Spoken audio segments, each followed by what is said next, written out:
Hey guys, and welcome to Franklin Woodworks. In today's video, I'm going to do something a little different. I'm going to chronicle a build of a 6-string electric bass guitar. Now, today's video is going to be one of many, and the whole series will probably take me several months. I don't consider myself qualified to do a tutorial on guitar building, but I do have a few under my belt, and what I hope to do is give you an idea of some of the processes I use to create an electric guitar. What many of you probably don't know is that I got my start in woodworking by building guitars. Now, I'm a guy who likes to tweak things to my liking, and I've never found a guitar off the rack that I wouldn't have to spend a few $100s in order to get things just the way I like them. So I decided to build my own. I started out by putting together guitar components. Now here you can see some of the guitars I put together, and each one is unique to me for different reasons, but usually because of the electronics. I wanted guitars that could do it all, from jazz to country, southern rock to metal.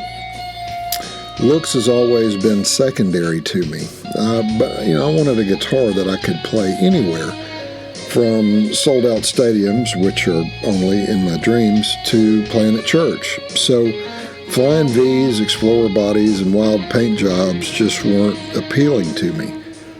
But all my guitars had one thing in common, and that was the scalloped fretboards. I love them. But along the way, I picked up a few skills, making my own nuts and scalloping the necks. But I just wasn't happy with the body shapes available for purchase out there. I was also getting bored just assembling parts that someone else made. So I took the leap and decided to build my own. My education for this ambitious path was YouTube. Ben CROWE at Crimson Guitars and David FLETCHER at FLETCHER HANDCRAFTED Guitars were an immense pool of knowledge, and these guys are excellent teachers as well.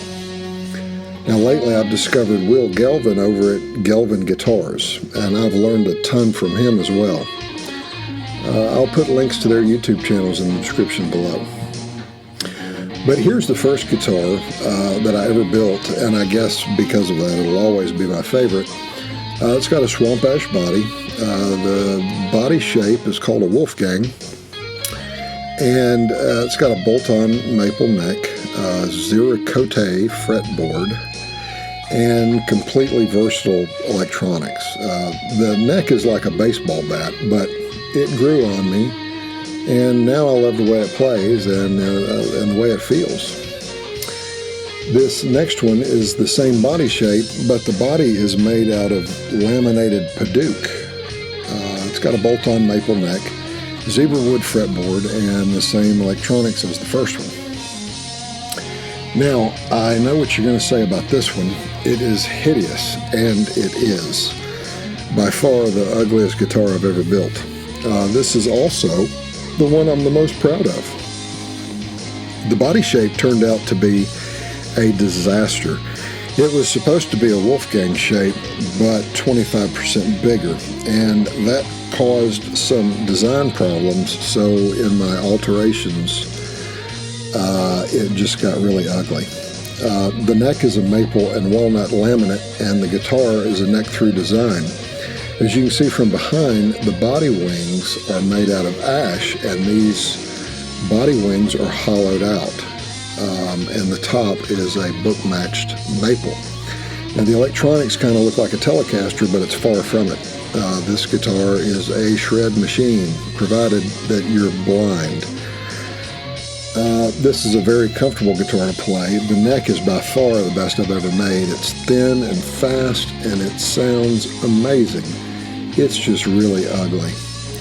But I learned an awful lot building this guitar. Now the latest one I've completed has a laminated ash body, set laminated maple neck, ebony fretboard with noiseless Strat pickups. The interesting thing about this guitar is that the body is very thin, only 1 3/8 thick. Now I've also built some others, but they have found good homes, so I'm not going to get into those. But let's get into the current project. I'm going to build a 6-string bass with a neck-through design, just like the ugly one. Hopefully this one's not going to be ugly. The neck will be laminated maple and cherry, and it's going to have a zebra wood fretboard. The body wings are going to be ambrosia maple. Now here I'm jointing the ambrosia maple for the body wings. After cutting the maple to a workable length, I'm gluing the 2 pieces together to make a solid body blank big enough to cut the body out of. Now, since I kind of work on the fly, I hadn't yet decided whether or not to do a neck-through design, so this was really a wasted step. I ended up cutting the 2 sides apart later on.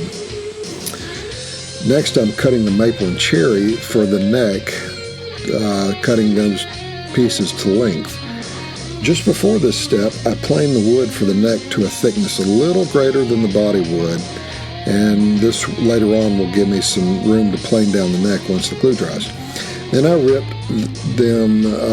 ripped these pieces to the proper width at the table saw. Now I'm aligning the grain of each of these pieces so that the tendency to bow and twist are counteracted by pieces that are mirror images.